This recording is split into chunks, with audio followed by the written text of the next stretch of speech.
Thank you both. I think you certainly opened up a lot of questions for all of us to consider. So I'm going to ask a few questions, and then we'll open up to the audience. I'm sure a lot of you have some exciting responses and questions.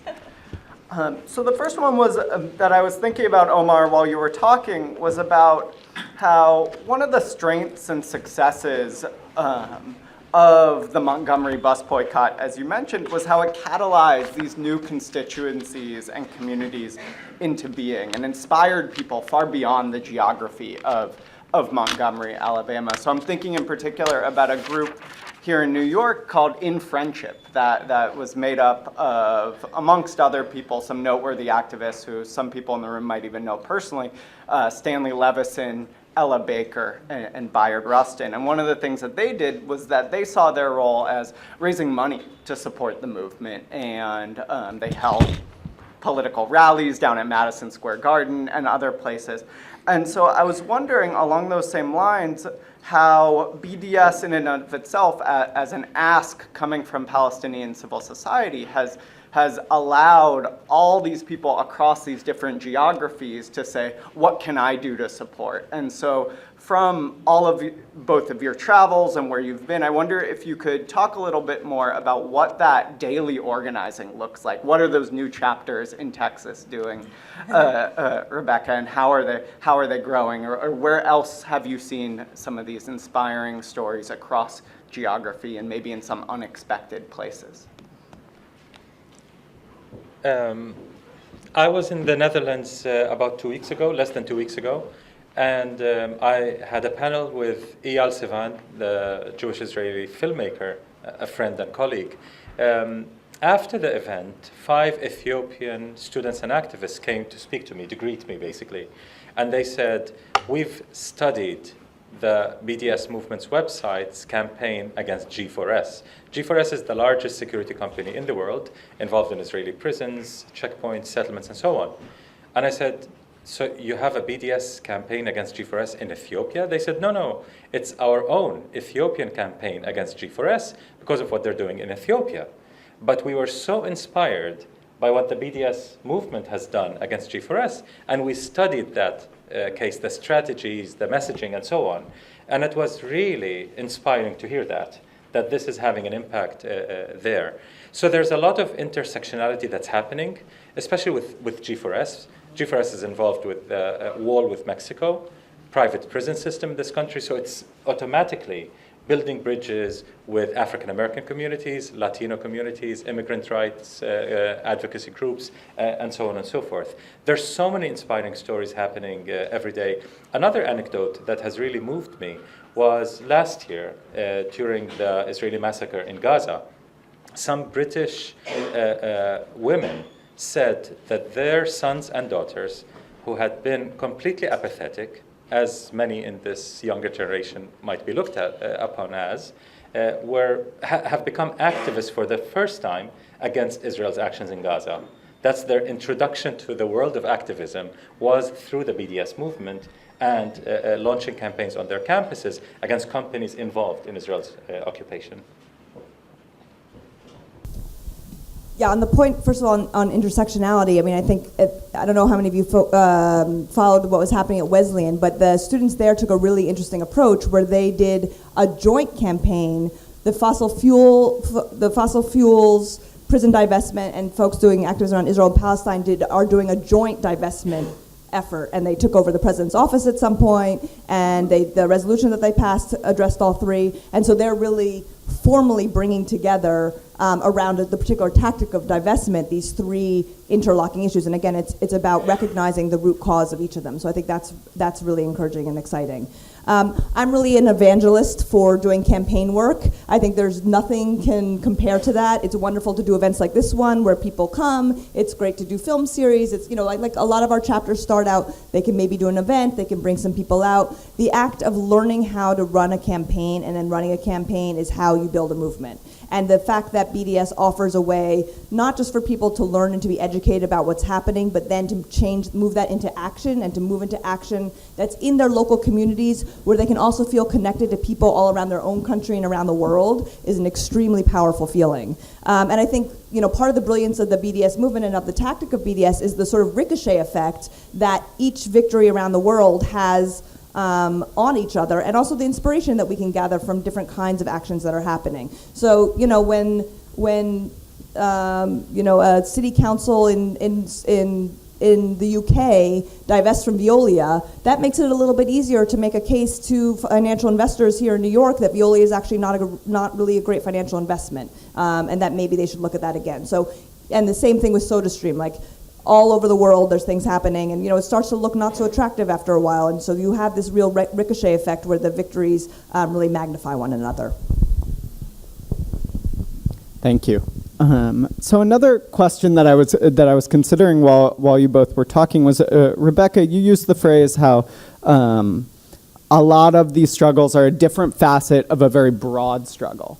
And while at the same time, Omar, you asked us to think about how BDS is also so focused as a strategic, goal-oriented approach. And I'm wondering how, when you all are deciding on your campaigns or on the particular targets, how you deal with that, how you address that distance between those two things.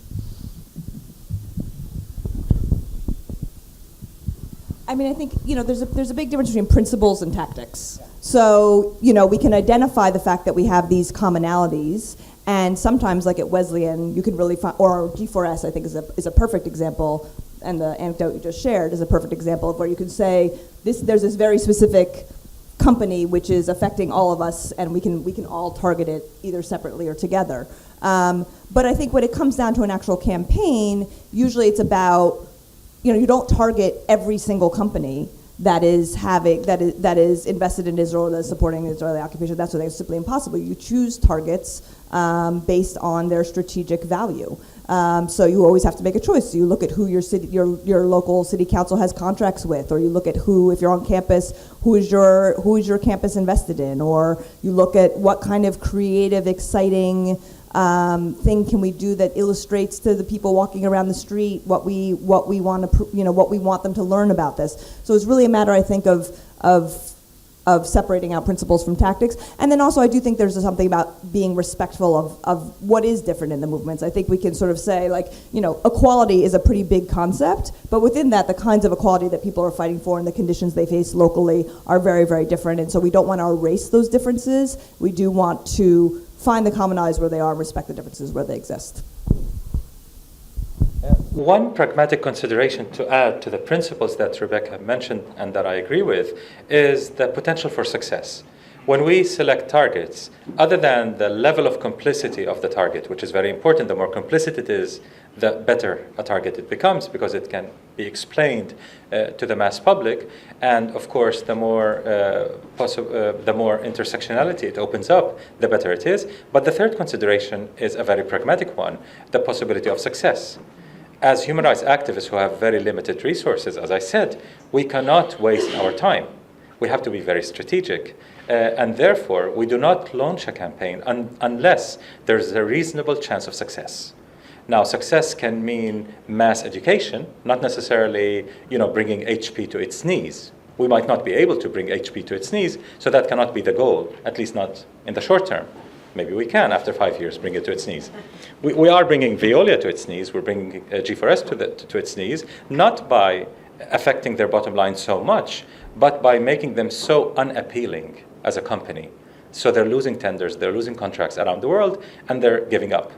Veolia is quitting all its operations in Israel.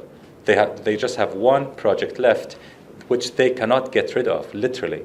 They're trying to sell it, and no one would buy it. I wonder why. So it's very important to consider the possibility of success always in any campaign we launch. Great. Well, let's open up to the audience. If folks want to, I'd like to take maybe 2 or 3 questions first, and then I can answer.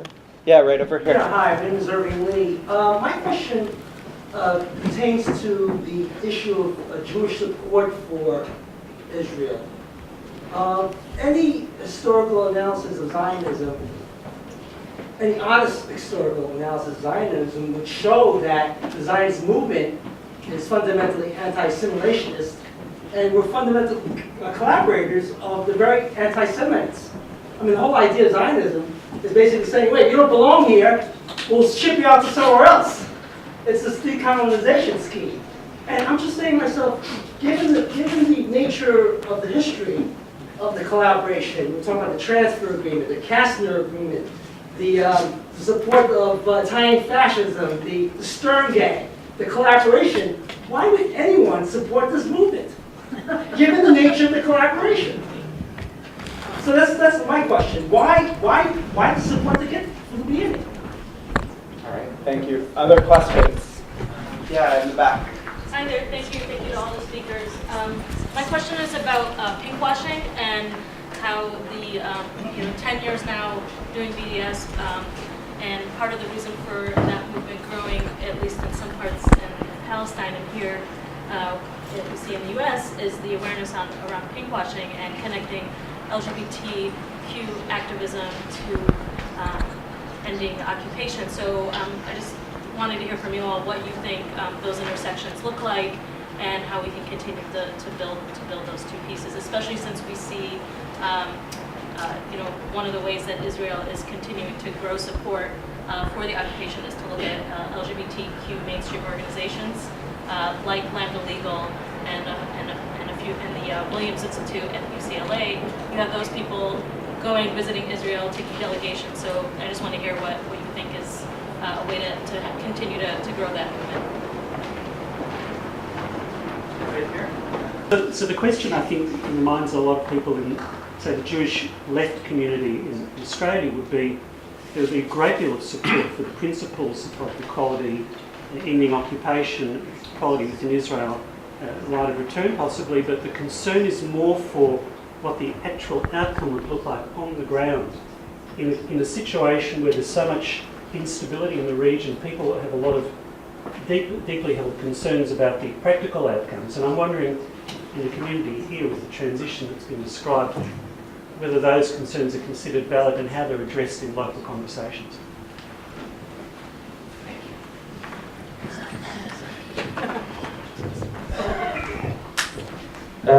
Concerning the first question about the transfer agreement, Zionist collaboration with the Nazis in Germany and so on, and they're all factually correct, I agree with you. Why would people still support Zionism? Jewish supporters of Zionism, Christian supporters of Zionism, there are many different reasons. Some very ideological, very theological. Some people have a very warped interpretation of the Bible, very literal interpretation, which leads them to religious Zionism, basically. And some people are privileged colonizers, and they have an interest in maintaining a colonial order. So it's not like they really think Zionism is so progressive and wonderful.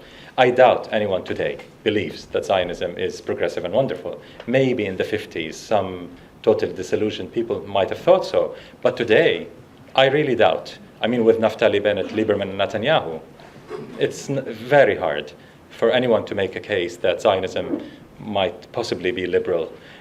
I know Peter Beinart tries very hard. Not very successfully, but he tries. It's a solution to the Jewish question. Yeah, but it's really maintaining privilege. It's maintaining privilege. Those in the soft Zionist camp want to maintain certain privileges. They want to maintain Israeli apartheid.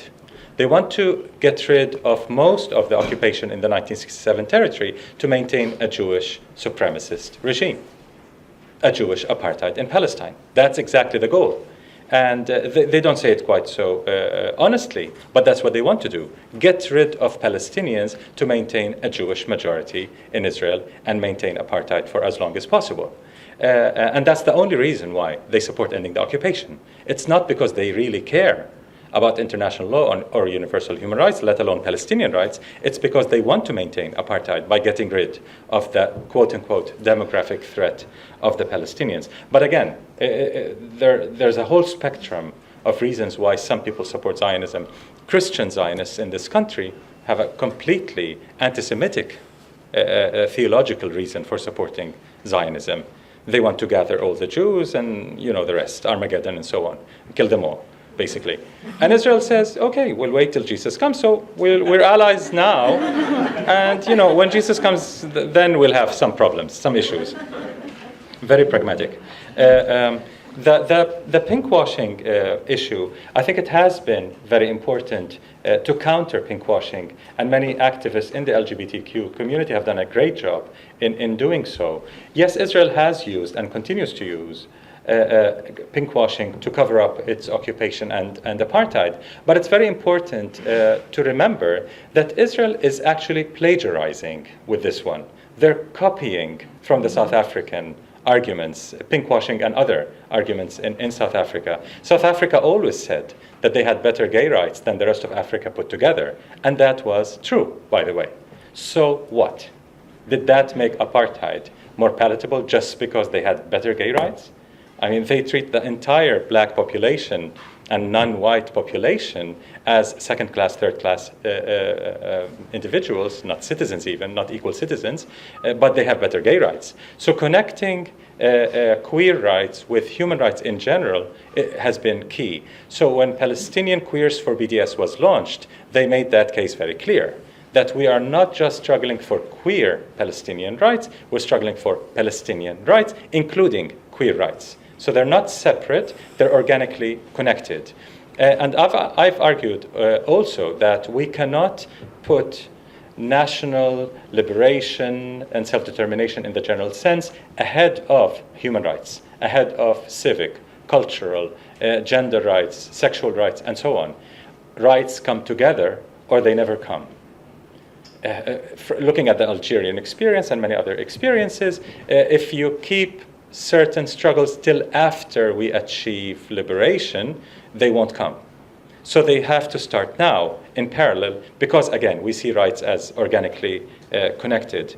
And as to the last question, I would keep that for Rebecca, but just very briefly, it was also raised in the South African apartheid situation where the Afrikaners were arguing, imagine if we end apartheid, they'll eat us alive. I mean, the chaos, it'll be a total jungle in South Africa. Because, you know, this colonial image of the native being savage. And, you know, we savages can do really nasty things. And because the colonizers are savage, they expect the colonized to be even more, to have even worse savagery against the colonizers. But in South Africa, nothing happened of the sort that we were, you know, hearing about in the South African propaganda. So it is a concern, but I think at its root, there's a very colonial attitude, in my honest opinion. But I'll keep it to Rebecca.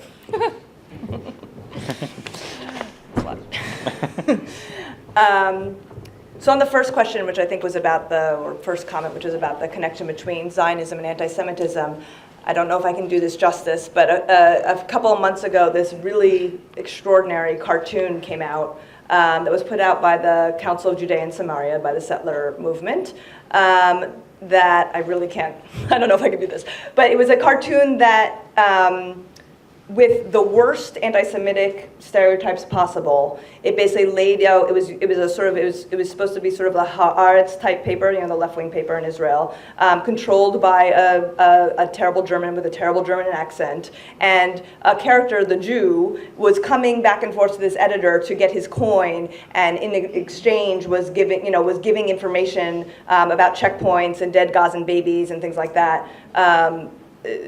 In order to get money in for this newspaper that was controlled by the Germans to publish terrible information about Israel. And at the end, when the editor of the German editor is done with his Jew, then the Jew goes and hangs himself. It was the most anti-Semitic thing I think I've seen in my entire life, and it was put out by the settlers. It was put out by the settlers as they were funded by the state, and I think, you know, it does speak to the core of Zionism, which, you know, came out of a time in the 19th century when there was a lot of nationalist movements, where it really was, there was an essential rejection of Jewishness at the core of Zionism, where it was really about creating the new Jew who wasn't pious, who didn't study, who lived by the land and that sort of thing, which was really inherently very rejecting of Jewish life, of a Jewish life in a spiritual kind of way. And I think that does run through the conversation about Zionism, and in the sort of rejection of this Jewishness in favor of this new Zionist person. So I'll just leave that one there.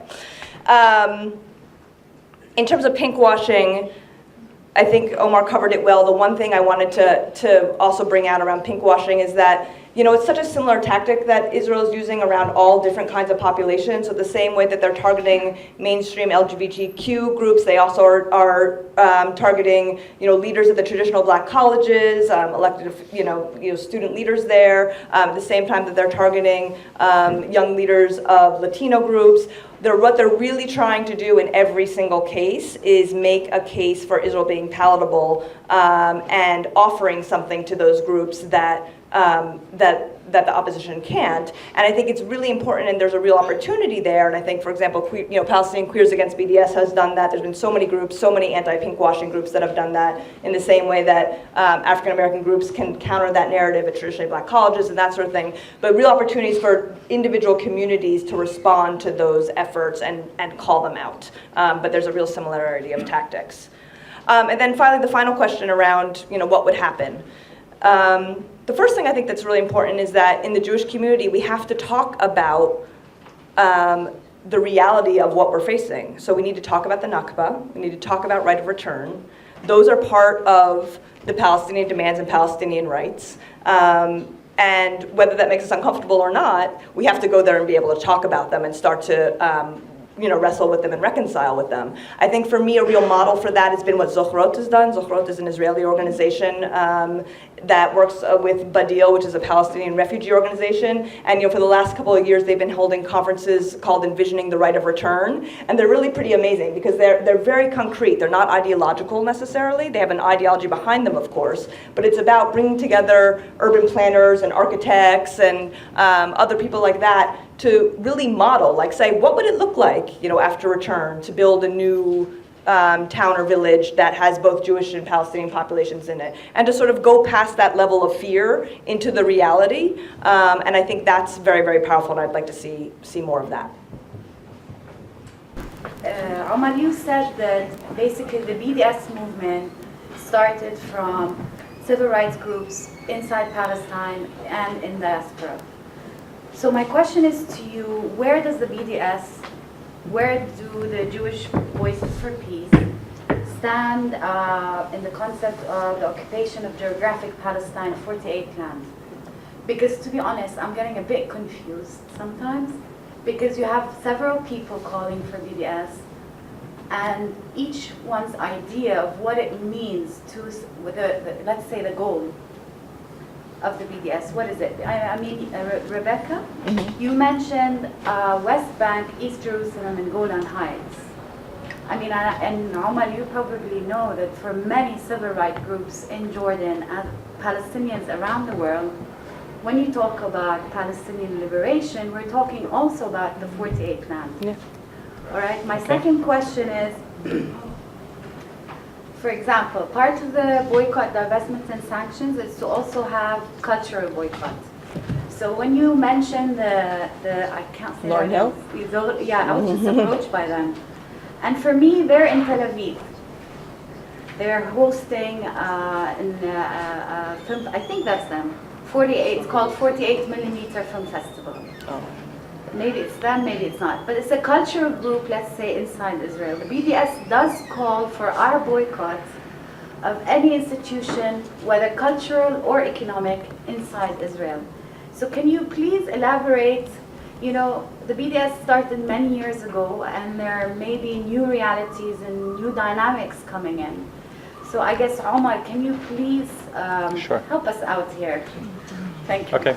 And I'm wondering if you could speak to who is coming, who is joining you, who are these 150,000 more people who came to you, and if I, just from personal experience, I have a lot of Israeli and Jewish American friends who say, the moment that I decided to start doing anti-oppression work, or to leave the army, or to start teaching history differently, or leading my life differently, is the day that and then it's whatever. Maybe they saw Budrus like in college, or they read a book, or they had a conversation with a Palestinian for the first time, or some kind of moment happened, right? Some spark. And I think for everyone in this room, people can point to a moment or several moments or interactions and lessons that came about that made them want to start anti-oppression work. So I'm wondering if you could talk about the people who are joining your movement and what you're hearing as the stories of what's really bringing them to you. My question is for Rebecca and also for Omar, if you want to comment. Rebecca, you said that JVP was an anti-racist movement. How can you say that in view of three considerations? First, it took your organization 10 years to come around to a position of full BDS, as opposed to merely BDS against the occupation. Second, you talk about Jewish values being your motivation.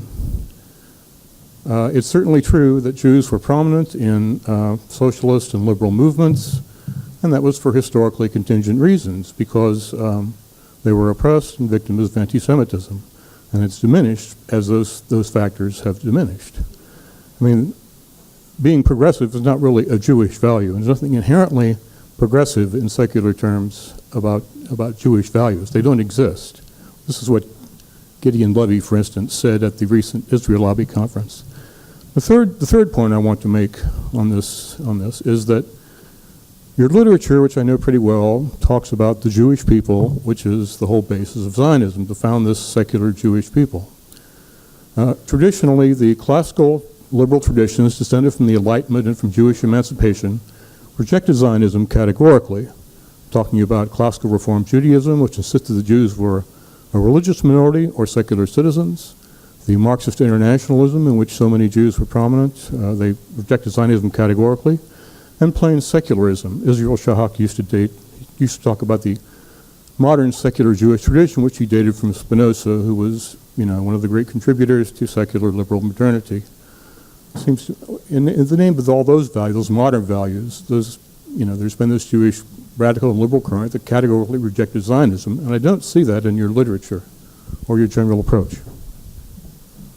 Thank you. On the first two questions, the 48 occupation and the cultural boycott of Israeli institutions. The BDS call is anchored in international law and universal human rights. That's already a big compromise. It is not a maximalist movement. We do not ask for the maximum.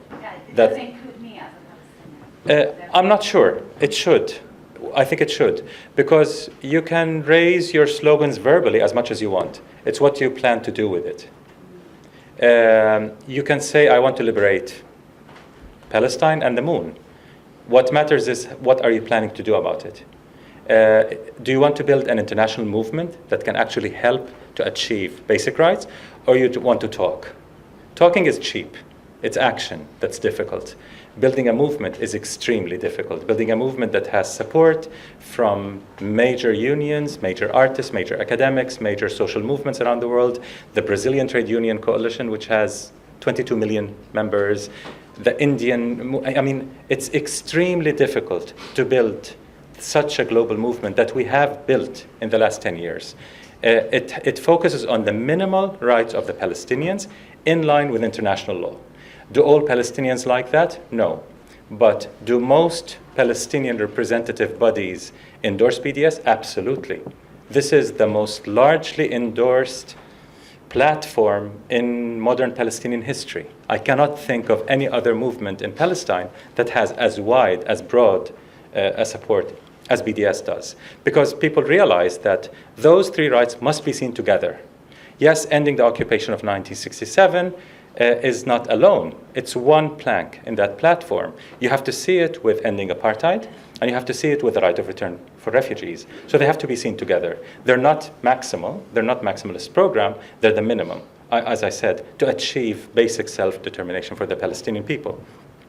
Now, as far as does that indirectly recognize Israel's right to exist? That's the elephant in the room, right? That's what we always hear from some people, especially some on the more left side in the Arab world.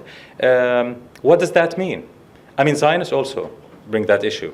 That are you delegitimizing Israel? On the other side, are you recognizing Israel? What does that mean? Delegitimizing Israel or recognizing Israel? Recognizing what? Or delegitimizing what?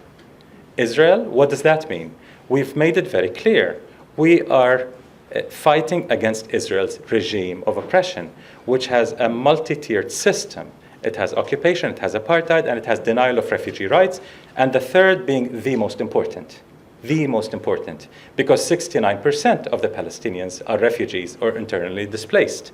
Now, ignoring this third point and just jumping to the first, ending 1967 occupation, that doesn't talk to me. Why doesn't it? Why doesn't it? If ending that occupation, ending apartheid, and empowering the right of return together does not speak to you, I don't know what does.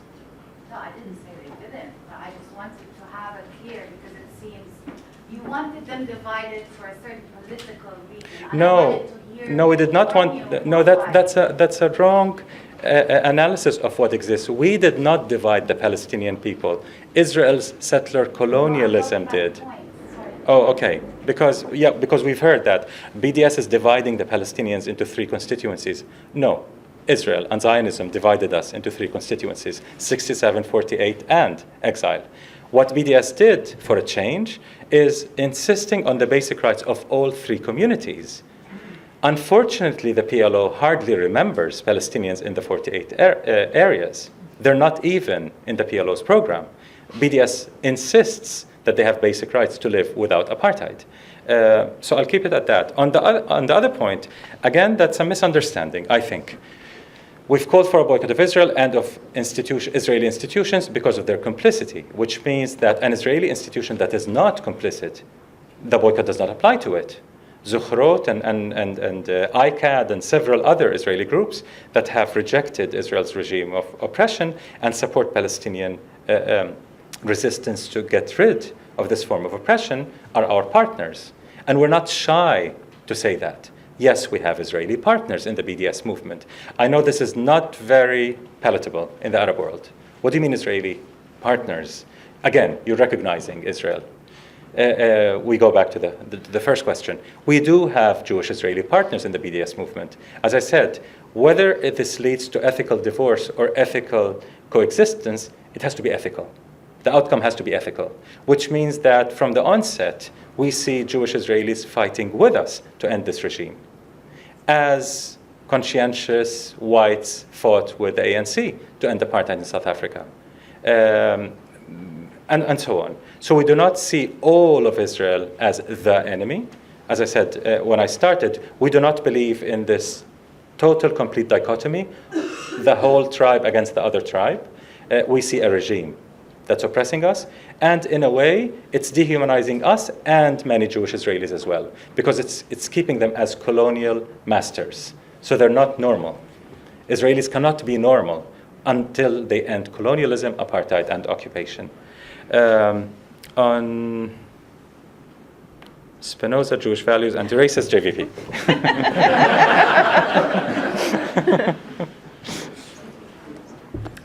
Okay, I'll take the easy question first, which was yours. And I wanted to go back for a second about, you were asking about the moment of transformation for many people and what that moment is. And I just want to make sure to be clear, I'm very optimistic, but I'm also very realistic. And so the fact that a lot of people are changing doesn't mean that we yet have the majority or anything close to it. So just to put that out there, I think that's probably pretty well known. But I think it's the rate of change that's exciting. It's not the fact, there's still the majority. The truth is that the majority of the Jewish community in this country does, strongly support Israel.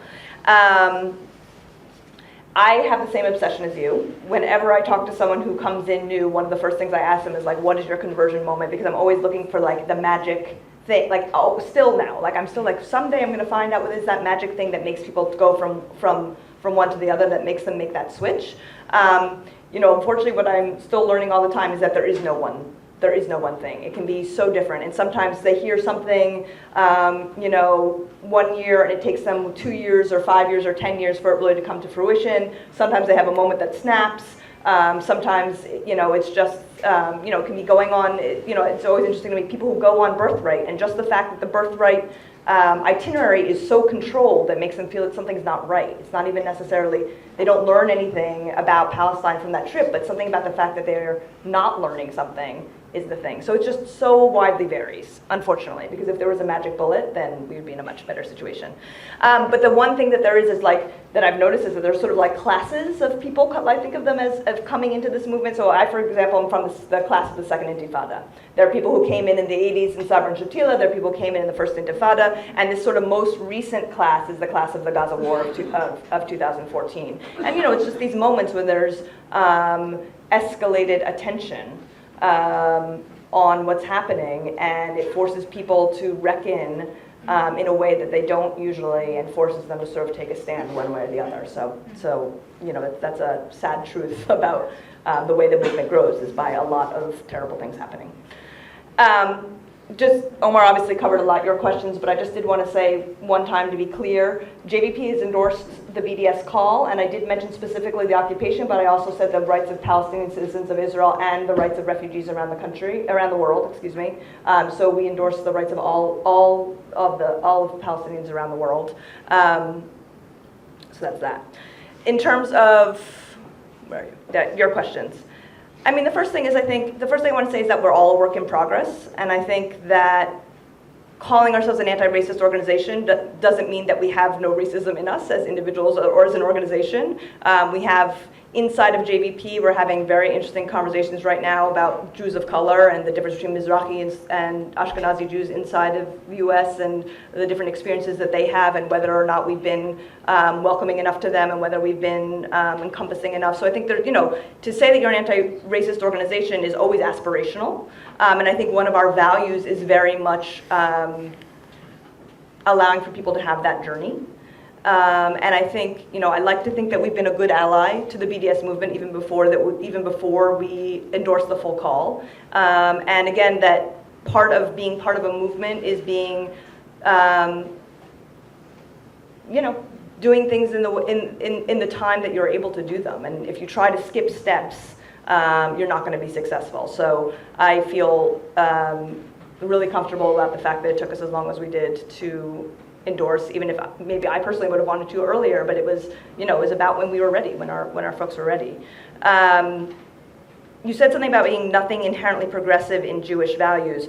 I just want to be really clear that JVP does not claim to speak in the name of Jewish values. What we claim to speak of is that our Jewish values, and there's many different people claim Jewish values, including the worst kind of settlers and the worst kind of racism, but our progressive Jewish values, our values as progressive Jews, we need a home, and that's the home that JVP is for us. So that, and I think that's a very important distinction. Our organization expresses our Jewish values. That's the way we live out our Jewish values, is through the political work that we are doing. And other people can also claim Jewish values. We do not claim what's the word I'm looking for? Thank you. A monopoly on Jewish values. It wasn't exactly the word I'm looking for, but something close. We don't claim a monopoly on Jewish values, but we do claim a place for our Jewish values as part of the Jewish community. I just wanted to add something. I think I want to connect both questions. Your question with the Palestinian lady, where are you? She's there. Okay. I want to connect them. I think we can raise the most pure slogan that we can think of, the best slogan we can think of, but the most ethical question is, what slogan do you raise that will mobilize real action to achieve your goals? If you raise a slogan that's too pure and that does not lead to action, it's unethical. It's unethical. Even if it's the purest slogan, it's unethical because it does not lead to real action to end injustice. I'm interested in ending injustice much more than perfect sloganeering in both cases. Excuse me, no. I mean, unethical and putting what people want, what people are discussing on the ground, they're two different things. All right, you mentioned in your introduction saying this was a call from civil rights groups in the diaspora. Not just civil rights. And people. Yeah. But I mean, someone you're describing in their purity as an ethical, actually, there's a lot of people moving for the one-state solution, way more progressive than the BDS. I've been advocating You know one what I state for 32 years Yeah, but when you talk about as an 67 individual, not as the BDS movement. I know, that's what I'm saying. So, I mean, I don't need anyone to lecture me about one state, but just allow me. The BDS movement takes no position on one state, two state, because it's a huge coalition, because it wanted to do action. If we had insisted on the most ethical solution, in my honest opinion, it has to be a one-state solution. That's the most ethical. But as a BDS activist, we never adopted any state solution, one state, two states, or any state. We focused on the three basic rights because that's the only thing we all agree on. All Palestinian unions and women's movements and academic movements, everyone could agree with those three. That is golden because it allows us all to move, not just to say the right thing, to move. Now, in my personal life as an activist, as a researcher, for 32 years, I've been advocating a one-state solution. I'm not ashamed of it. I'm so proud of being one of the first to advocate for a secular democratic state in entire historic Palestine. But in the BDS movement, I cannot advocate for that. I would be breaching our three-plank platform, which I completely believe in as a platform for action, for ethical action. It would be completely unethical of me to insist I will not work with anyone unless they support a secular democratic state in historic Palestine. It would be unethical of me. While I'm advocating for such a solution, it would be unethical to condition action on agreeing with that platform because it doesn't lead to action. So we're going to take one more round of questions. Question for you, Omar. Have you ever considered the use of reparations as a way of resolution? Can you elaborate? Sure. 69% of Palestinians live in other places, and maybe there's money to be gotten or for them to receive. Instead of return, you mean? As a possibility or as a joint thing. I'm not sure how it would look for Okay. an idea. You know, after all, the Israelis are very good getting money. Right here, standing up. Yeah. So Omar, hi, great call, by the way. Thanks. I'm just curious, you made a big point tonight about this distinction between action and advocating ideas. But I'm just wondering, is the distinction really that clear all the time? I mean, isn't it the case throughout history that people have been told that's unrealistic what you're asking for, that's counterproductive? I'm thinking of Martin Luther King in 1967 and his Beyond Vietnam speech when all of his advisors told him, don't do it. It's not practical. You're going to fracture the movement. And yet he did it anyway because he said it was important to put the ideas out there. So I'm wondering, as someone who for a long time has been committed to all three, the three platform of BDS, a lot of people have told me, stop talking about right of return. You're just alienating people. You're getting in the way. But isn't there value in, if, as you say, and as you said up at Columbia in October, this most significant right of the BDS call, isn't there value in advocating for that, even if it's not connected to a particular, quote, action? Then it just sounded to me like you were making this distinction. If you can clarify that, because for those of us who are out there talking about those issues.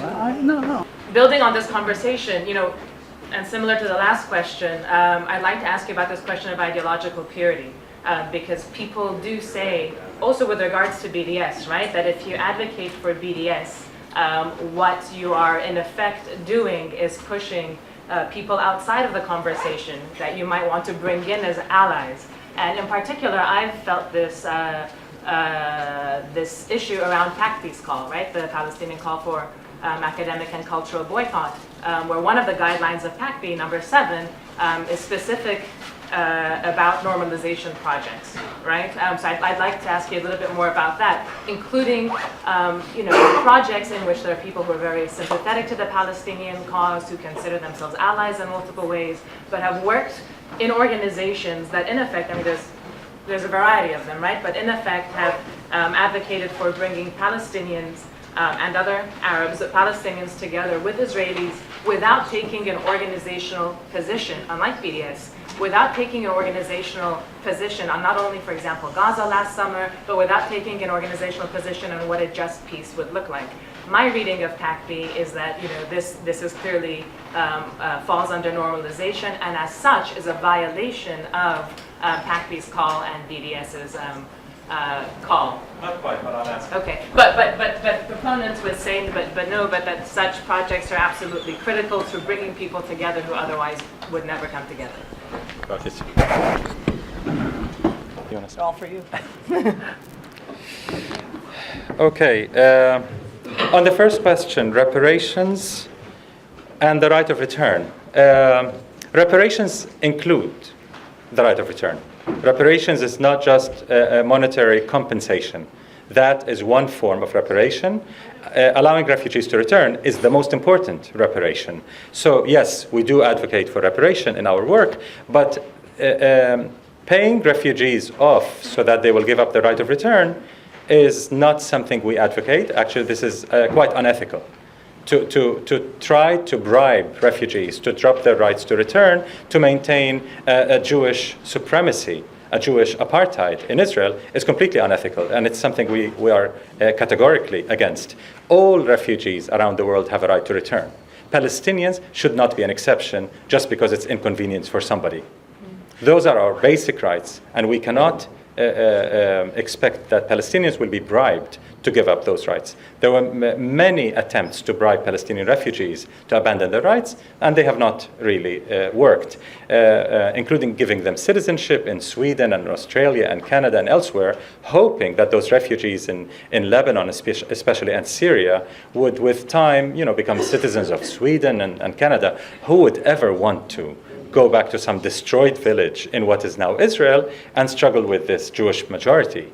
That was the reasoning. But in fact, we're seeing sons and daughters of Palestinian refugees who moved to Sweden, Germany, Canada, and Australia far more radical than their parents about their right of return. It hasn't helped at all.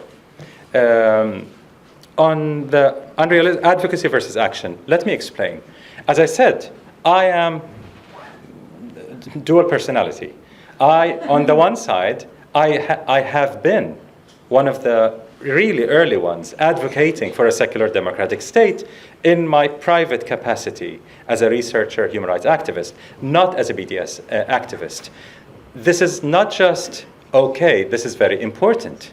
In order to make taboos, to shatter taboos and make them not so undiscussable, that you can discuss them. Absolutely, the right of return 10 years ago was a total taboo in the mainstream in this country.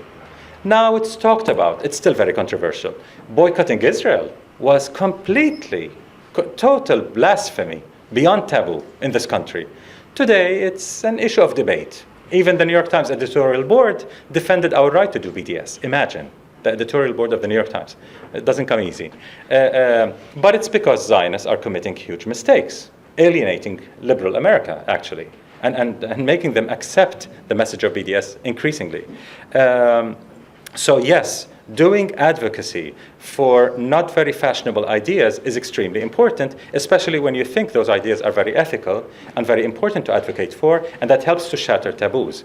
But what I'm referring to is, in parallel, if you have an action program, building coalitions, building alliances, you cannot, by definition, have a maximalist denominator and insist those who do not agree with the maximalist program cannot be part of this movement. Such a Puritan movement will never take off, will never change policy. We can never isolate Israel's regime with a Puritan movement.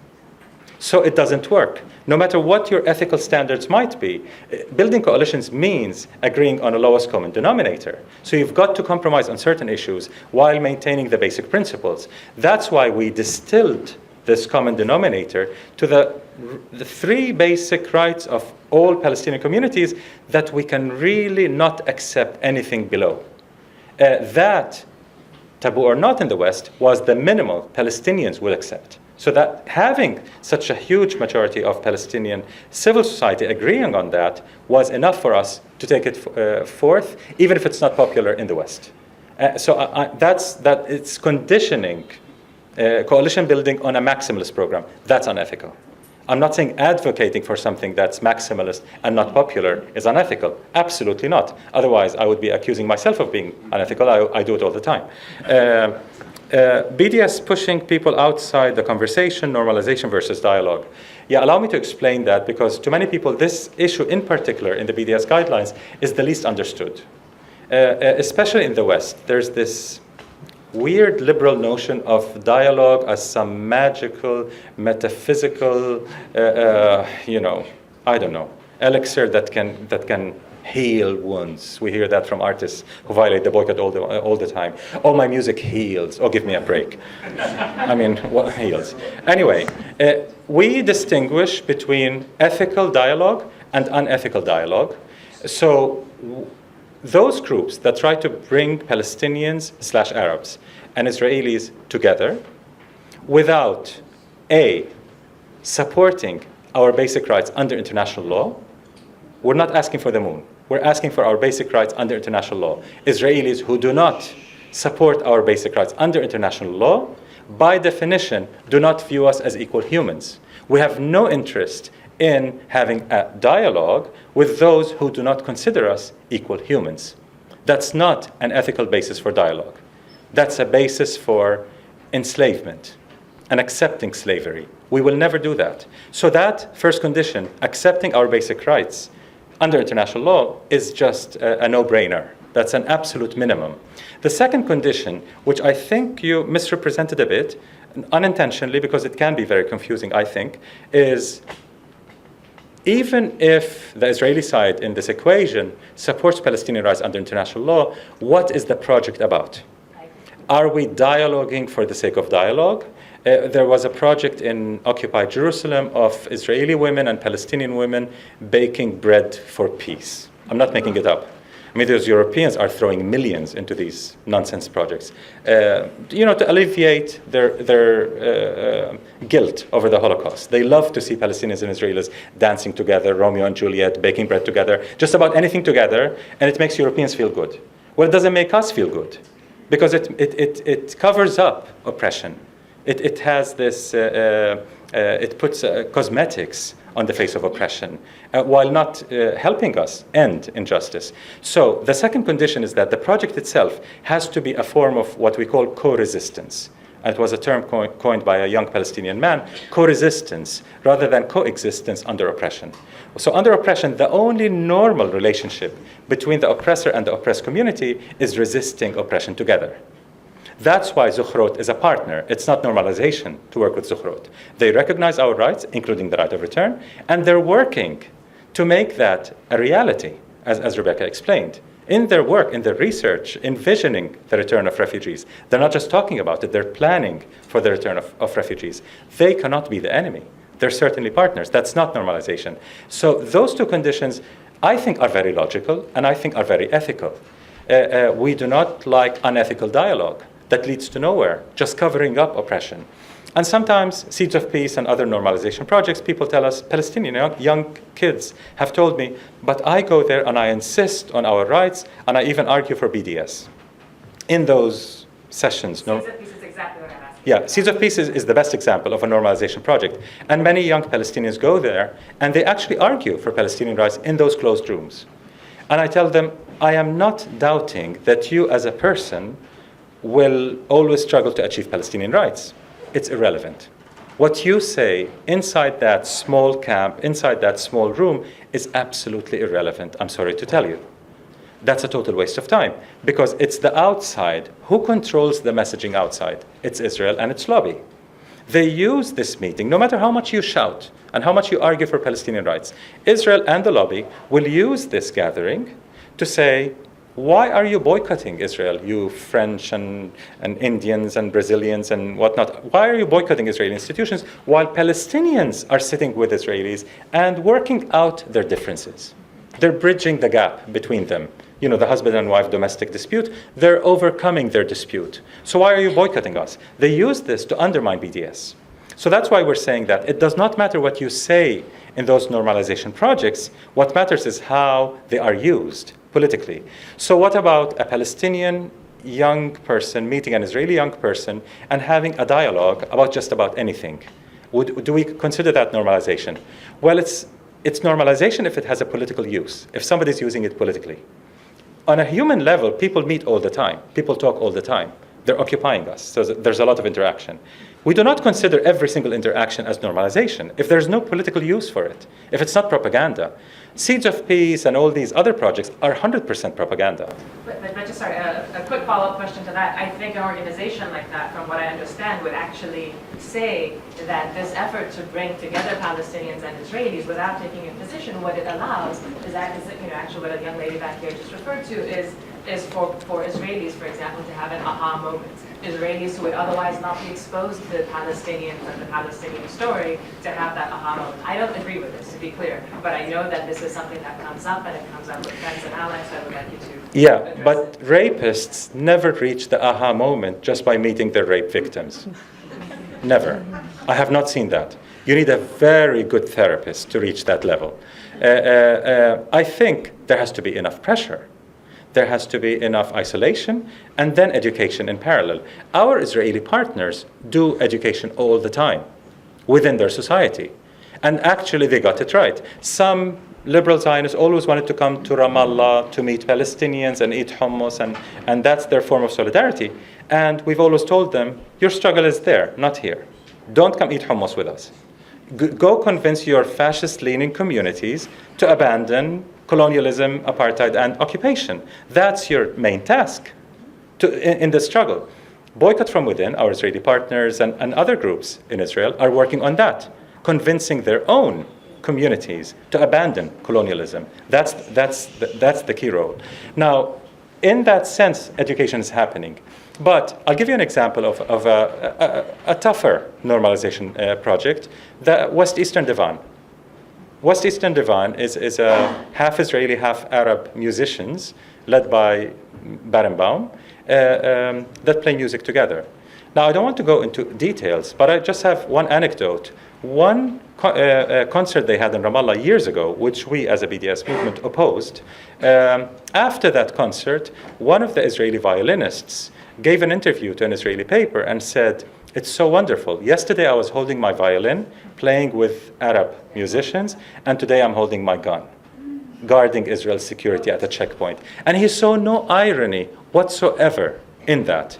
Those normalization projects help Israelis to feel good while maintaining oppression.